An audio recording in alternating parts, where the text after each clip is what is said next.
Selain di Sumatera Utara yang juga terdampak cukup parah bencana banjir dan longsor adalah di Aceh. Bagaimana penanganan banjir dan longsor di Aceh?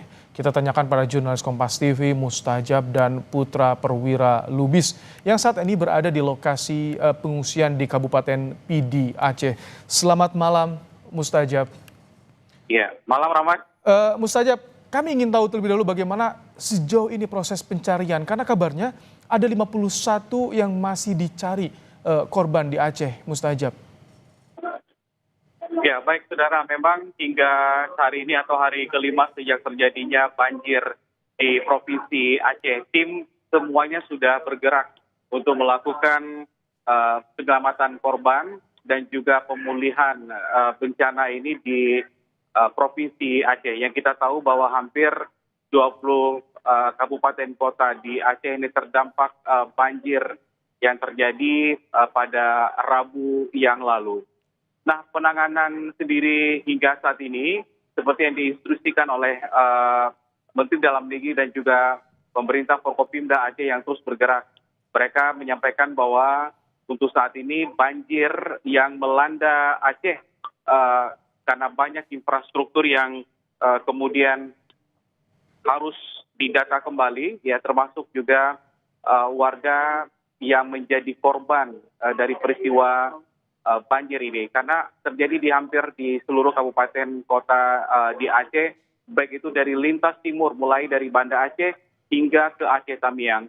Seperti yang kita sampaikan bahwa ada 3 jembatan yang terputus dan ini menghubungkan akses jalan nasional dari pusat ibu kota Aceh menuju ke Sumatera Utara. Demikian juga di jalur barat Aceh, Rahmat.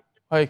Mustajab, kami ingin tahu untuk sambungan komunikasi aliran listrik bagaimana? Karena memang dari Jakarta pun kami cukup kesulitan menghubungi rekan-rekan liputan di daerah di wilayah Sumatera ini. Apakah belum sepenuhnya pulih komunikasi dan juga listrik di sana?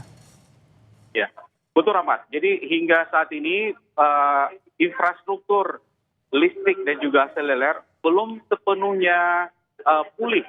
Apalagi jaringan listrik yang saat ini mulai dari Banda Aceh hingga ke Tamiang maupun di wilayah tengah Aceh di Gayo Luwes, Aceh Tenggara, Bener Meriah, dan termasuk di kawasan barat selatan mulai dari Aceh Jaya ke Singkil.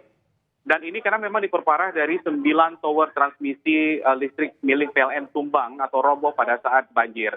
Namun pemerintah dan juga PLN sudah inisiatif untuk membuat tower transmisi darurat untuk bisa melayani listrik warga.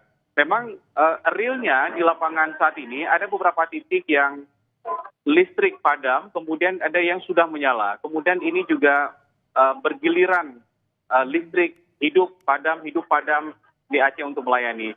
Bahkan sebagian memang di beberapa tempat pengungsian seperti yang ada saat ini mereka juga standby genset apabila memang listrik yang padam belum sepenuhnya normal di Aceh. Demikian juga dengan seluler.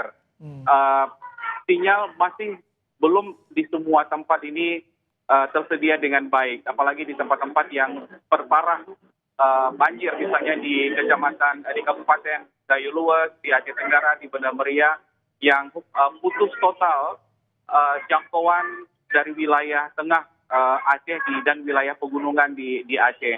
Nah, sementara itu di Banda Aceh hingga ke Pidi Jaya, seluler maupun listrik ini sudah mulai perlahan pulih dan bisa dinikmati oleh warga. Walaupun terkadang sinyal ini tidak begitu stabil, drop, dan bahkan di beberapa tempat, misalnya di Aceh Timur, banyak kemudian keluarga yang belum bisa mendapatkan informasi sepenuhnya kondisi keluarga mereka di tempat kabupaten lain yang parah terhadap banjir yang terjadi kali ini, Rahmat. Begitu situasinya saat ini.